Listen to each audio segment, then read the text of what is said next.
Indudablemente, la provincia de Buenos Aires es muy inquietante la situación que se vive a partir de la inseguridad, especialmente en el primer y el segundo cordón del Gran Buenos Aires. Esto tiene un costo en distintos hechos, en vidas y, por supuesto, se repiten los robos. En lo que va de enero se sucedieron más de 30 enfrentamientos armados. Vamos a hablar de este tema y para esto convocamos a María Lourdes Puente, que es especialista en temas de seguridad. Es una magíster especialmente dedicada al análisis político y a este tipo de cuestiones. Hola Lourdes, buenas noches. Gracias por acompañarnos. ¿Cómo estás? Hola Silvina, hola a toda la audiencia, un gusto. El tema de la inseguridad no es un tema nuevo, parece ser un hecho recurrente, pero hay determinadas señales que no sabemos si son advertidas o no desde el campo político para poder tomar soluciones. Más allá de los partidos que gobiernan un distrito y otro, en medio de esta cuestión está toda la sociedad. Estábamos narrando hoy un hecho de un policía atacado y una persona que mata a un delincuente de 16 años. ¿Por qué a la política le cuesta tanto abordar este tipo de situaciones? Bueno, le cuesta porque primero las situaciones tienen una complejidad tremenda y la política está en una época de crisis, ¿no? Lo que nosotros, de crisis en todo sentido. Digo, para no meternos en eso, irnos directamente al tema seguridad. La seguridad en su conjunto requiere de muchas variables a tratarse. Entonces, al estar la política, que es la que conduce, y el Estado, que es el que organiza en crisis, todas esas variables, cuando digo varias variables es, necesitas una justicia eficiente. Hay un montón de jueces que no se nombraron por un problema también de política, que la política está complicada en lograr acuerdos y en generar ese tipo de soluciones, ¿no? De que eso camine. La justicia, las cárceles, o sea, ese es un tema recurrente. Si vos no tenés un sistema carcelario donde el que pase por ahí de verdad salga mejor, sino que todo lo contrario, después, o sea, las cárceles, la justicia, necesitas también un desarrollo, o sea, un lugar donde nosotros venimos con una pobreza que está cada vez más en aumento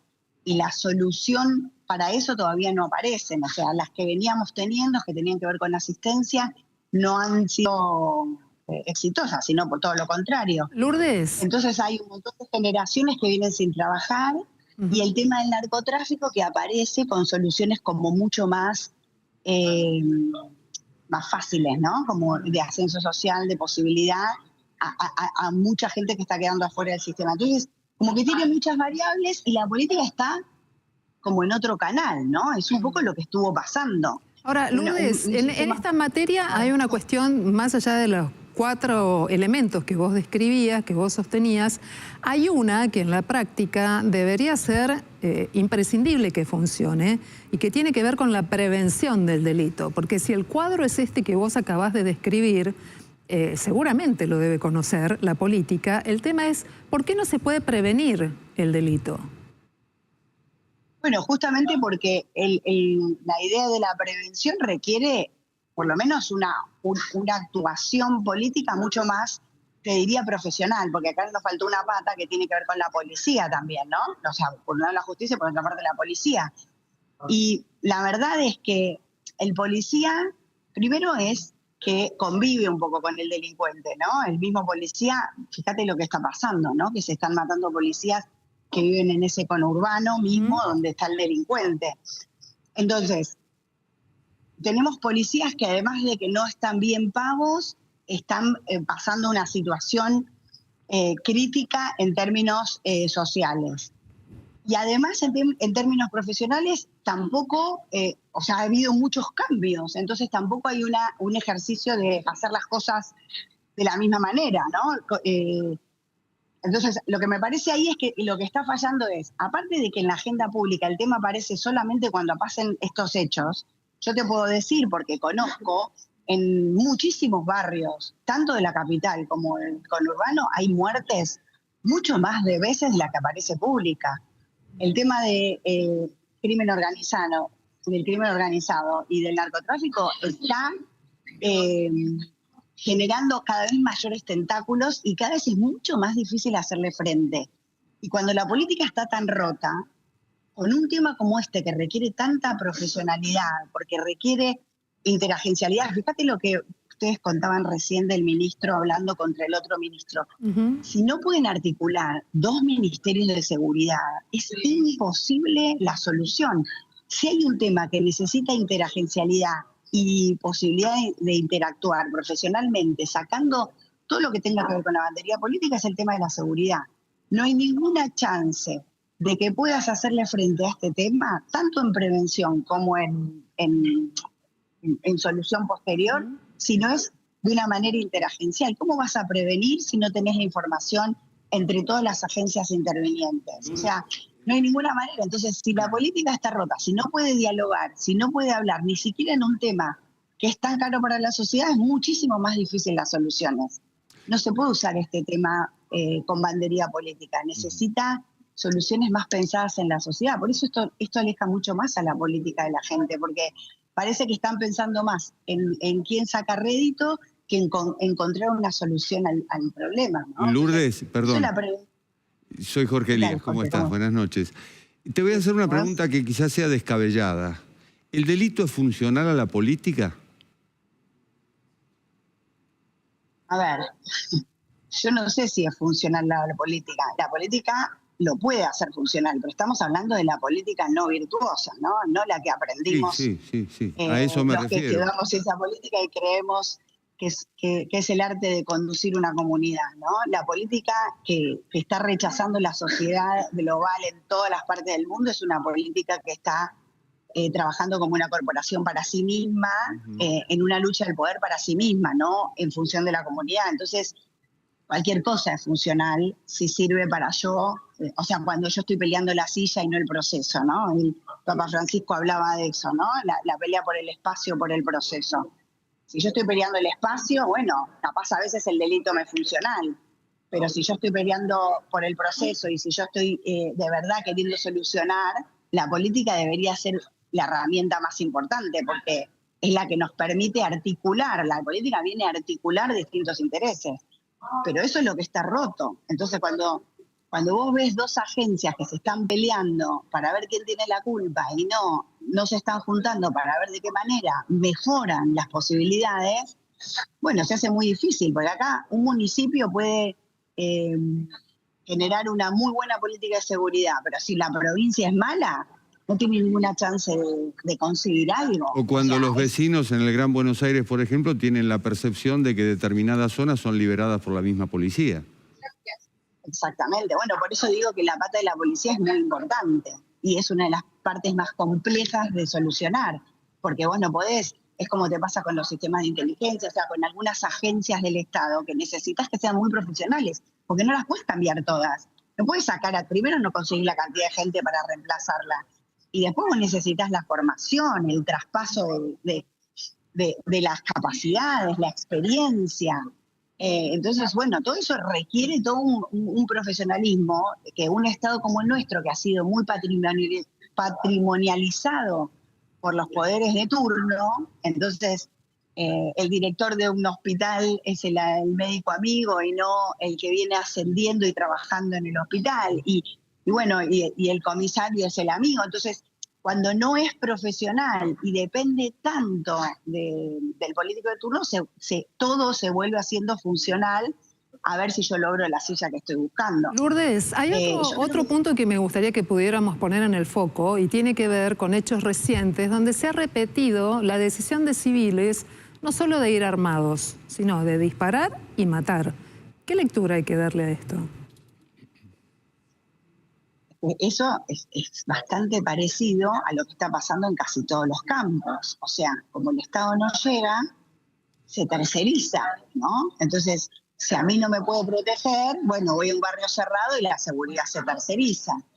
Pero estos son hechos distintos, ¿no? Porque son el hecho de hoy mismo, allí en La Matanza, una persona de 76 años que saca su arma, dispara y mata a un delincuente, pero lo mata de solo 16 años. La semana pasada tuvimos otro caso. Vuelve a sostenerse la idea de la, entre comillas, legítima defensa Y creo que tendríamos que detenernos tal vez a mirar y a pensar un poco más en esta cuestión. Es cierto que los hechos son cada vez más violentos, pero también que los civiles salen, disparan y matan. ¿Por qué crees que alguien quiere tener un arma? Porque siente que nadie lo protege. Si no, no tendrías un arma. O sea, vos, digo, porque si no vamos o sea, evidentemente uno puede tener una postura a favor o en contra de que haya más civiles armados, que no es lo ideal, ¿no? Porque está muy sujeto a los estados de ánimo de las personas y en un momento de crispación o de crisis eso es muy peligroso. Pero también es verdad que la gente se hace de armas porque empieza a sentir que nadie lo protege. Entonces, es el huevo y la gallina. ¿Dónde empieza el problema? La realidad es que la situación de seguridad es una situación que nos compete a todos como comunidad, que todos tenemos un rol en relación a eso, pero quienes conducen y quien nos organiza, que es el Estado, debería tener la capacidad de brindarnos la seguridad suficiente como para que yo no se me ocurra que tengo que tener un arma porque si no me pueden matar en la calle, ¿no? Creo que tiene que ver con eso, pero sí obviamente es preocupante y además esta polarización política que nos inunda hace que o estás absolutamente a favor o estás absolutamente en contra. Y en el fondo lo que está pasando es que está muy en crisis lo que organiza las comunidades y la sensación de que pertenecemos a una misma comunidad y que tenemos que buscar soluciones comunes. Y poniendo la mirada en el caso de los 30 policías a los cuales se les ha disparado, en algunos casos se han matado estos 30 policías que viven en el Gran Buenos Aires y que han sido víctimas de este tipo de delitos. ¿Pensás que hay un foco especialmente puesto en ellos, que son víctimas al azar, que son hechos casuales, fortuitos? ¿Cómo habría que interpretar lo que ocurre con esos policías y luego las reacciones que se generan? Bueno, yo creo que es difícil porque un poco puede ser fortuito, un poco puede ser porque hay una policía más presente, entonces por eso pasa, ¿no? Depende de dónde te pares, por eso aparecen. Pero lo que sí creo es que la figura, o sea, a mí me ha tocado desde la universidad, o sea, que yo dirijo la Escuela de Política en la UCA y tuvimos en algún momento un acuerdo para dar capacitaciones a la policía, sobre todo en los ascensos, y yo he tenido oportunidad de charlar con muchos, y muchas veces hay una vocación, por supuesto, una vocación de servicio tremenda, y una idea de que si yo me enrolo y tengo un uniforme es porque pienso que quiero proteger a la comunidad, tengo un sentido del deber muy fuerte, pero también durante su carrera van viviendo muchas decepciones. Entonces, el rol de la policía depende de dónde se ve, no se ve con el favor o el fervor que podría verse un servidor público, ¿no? Es como pasa a veces con los funcionarios del Estado, como que se tiene la idea de un personaje que por ahí no es el que vos querrías. Y la realidad es que hay un montón de policías con una vocación tremenda y están sufriendo el mismo desprestigio que tiene todo lo que tenga que ver o esté relacionado con el Estado. Yo creo que, te vuelvo a decir, depende qué lectura le quieras dar. Que aparezca la policía en los hechos de seguridad, en el fondo no es una mala noticia, es una buena noticia, quiere decir que están presentes. El tema es que como se está resolviendo, quiere decir que algo que está pasando no está bueno, ¿no? Y me parece que de eso debería hacerse cargo quienes nos conducen, que es la política, ¿no? Es que la pregunta, Lourdes, también está orientada al hecho de que la propia policía es la baleada, ¿no? Y no necesariamente en un enfrentamiento clásico, una persecución, el combate de un delito, cuando a ellos mismos se les intenta robar, ¿no? Y ahí cambia de alguna manera. Claro, pero ahí lo interesante es que el policía es intentado robar y aparece su figura de policía, digo, ¿no? No es un ciudadano, sino que él juega su rol de policía. Y bueno, de ahí en el fondo es baleado porque también supongo que hay que estar, ¿no? Porque todo el personaje del delincuente sale de lugares de mucha vulnerabilidad, de mucha, incluso muchas veces de la cárcel, ¿no? Viste que hay muchos que son reincidentes. Sí. Entonces son personajes que no le que al revés, que para ellos la policía es algo como negativo y el hecho de que aparezca un policía por ahí le sale más fuerte la idea de la violencia, ¿no? Entonces, y lo genera más. La verdad que lo que es fortuito es que haya pasado recurrentemente con policías y no necesariamente con uniforme, ¿no? Que justo haya pasado. Pero bueno, vuelvo a decir, el tema de la delincuencia es mucho más amplio de lo que aparece públicamente, y el hecho de que haya pasado con policías y estos últimos hechos lo he puesto más en el candelero. Lamentablemente, como mencionaba Jorge, muchas veces es funcional a una situación política. Cuando eso pasa, ya nadie se acuerda y los hechos siguen pasando, porque esto no es nuevo, ¿no? Lucía Puente, te agradecemos mucho esta entrevista aquí en Noticias a las 20:30 para poder hablar, conversar y preguntar en profundidad sobre este hecho, que es el de la inseguridad, más allá de las fronteras de uno u otro lado, más allá de los partidos políticos, centrando la mirada en lo que implica para los vecinos, las fuerzas de seguridad y en la búsqueda de respuestas que resultan imprescindibles. Muchísimas gracias y buenas noches. Gracias, Silvina.